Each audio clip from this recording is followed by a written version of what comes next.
The underground paradise of the Siofra River holds some of the Land-Between's most elusive animals. This host and phantom are of the species Cleptocucullatus. They are migrating north to escape the coming wet season. At its height, the entire of Lower Siofra will be a floodplain, and they must venture to safer pastures in search of food. Though usually solitary animals, Cleptocucullatus will band together during this migration and hunt in packs during that time to conserve energy. While the males of the species sport a dark hide for camouflage, the females are vivid rainbows of color thanks to photophores beneath their epidermis. This pair can smell something approaching and stick together for safety. Moving their arms slowly to signal that they are not a threat, they are approached by a different animal. This is a Cerulvenatus, and he poses no threat to the pair. With a thick shell and armored hide, this creature is a relic of older times, having evolved some 17 million years ago. Though the Cerulvenatus were originally solitary hunters, they have since learned to follow groups like this, scavenging the bodies they do not consume and scaring away larger predators that might see them all as food. With him following, the pair can take down much larger prey, and their combined numbers will provide protection as they travel through his territory. Every year, some 15,000 Cleptocucullatus will make this journey, one revolution in a cycle dating back centuries.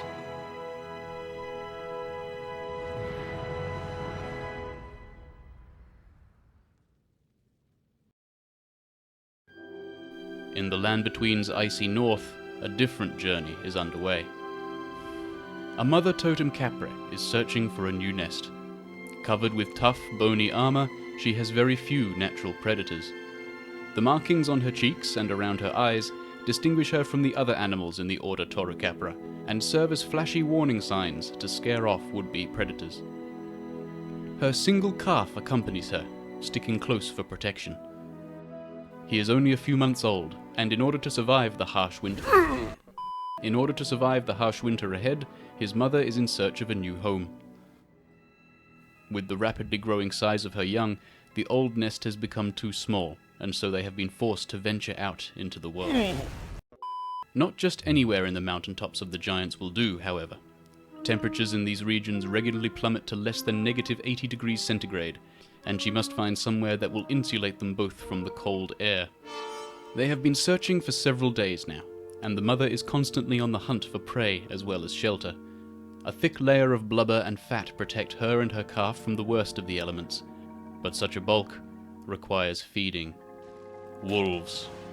Though she and her young are outnumbered, their thick hides render them all but immune to the claws and teeth of the ferocious canines, and she takes the chance to kill as many as she can. Further ahead, she has found something. She and her calf mark the entrance with their scent and proceed cautiously inside.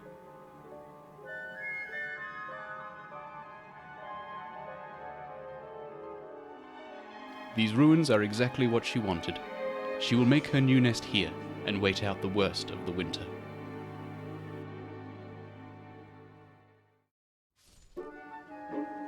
Weather is not all there is to contend with in the lands between. In the heartlands of Liurnia, a young Angus Confedere is patrolling his territory. He is only a year old, and if he wants to live long enough to breed, he must defend his territory from other Angus Confedere who might seek to take it. He does so tirelessly, stopping only to eat or to sleep. This area has not yet been claimed by others, possibly owing to the many hazards it houses. This has not deterred our young male, however, and he is slowly mastering his new home.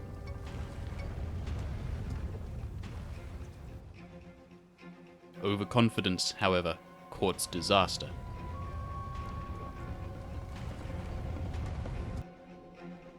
Another male Angus Confedere. With both unwilling to back down, the confrontation can only end in violence.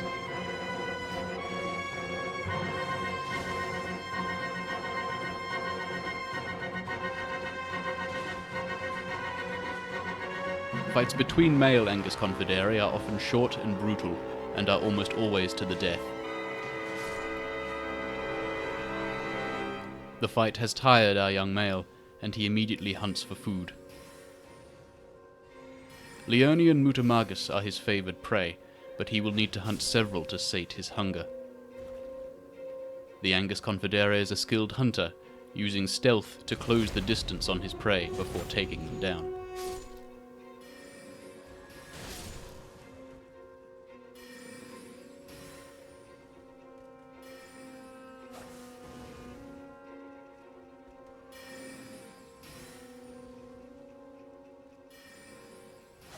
What he cannot eat from his catch, he will bury for later.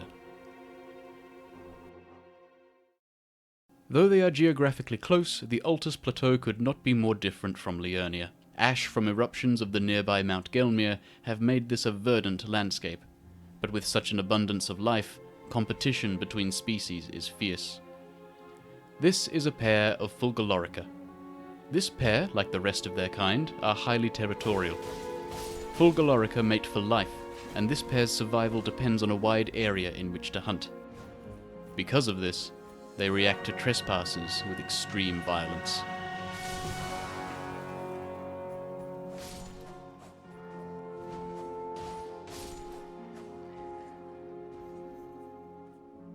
The female of the species is quite plain to the eye, but the males are a different story.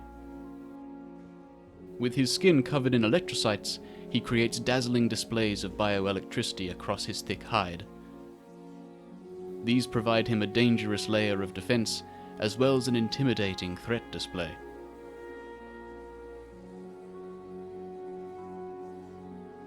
Fulgolorica are constantly on the move. With this area clean of prey, the pair move on, searching for their next meal.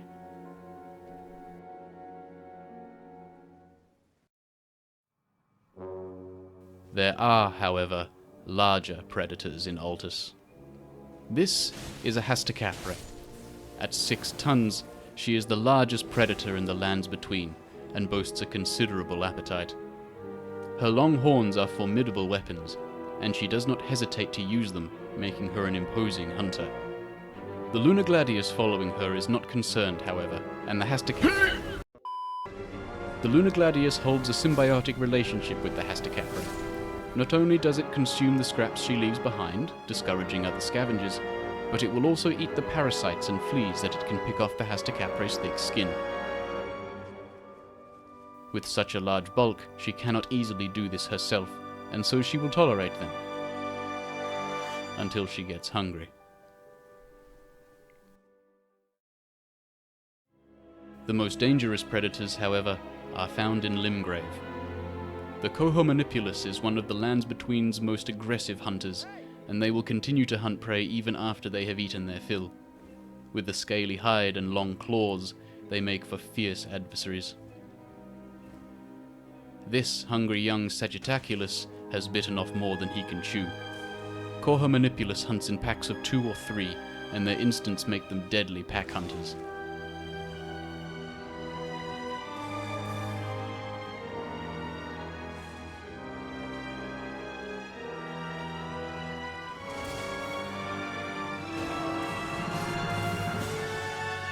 The hunter has become the hunted.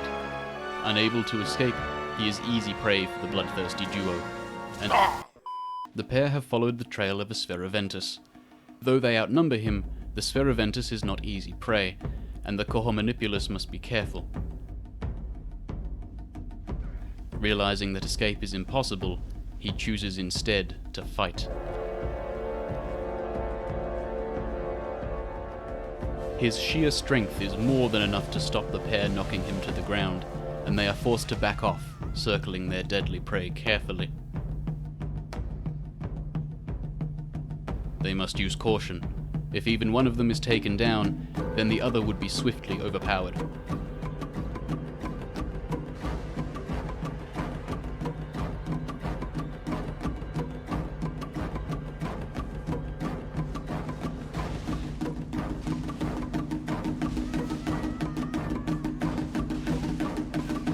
Flanking their prey carefully and staying in his blind spot, the Cohomanipulus sees their chance and strike.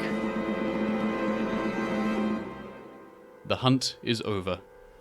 The pair will rest and graze from the carcass for a short while before moving on, to replenish their energy.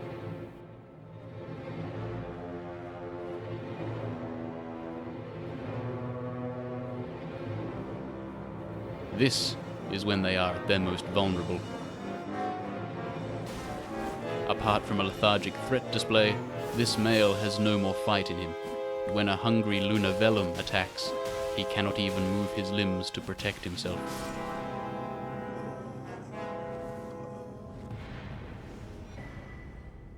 The end of a tyrant.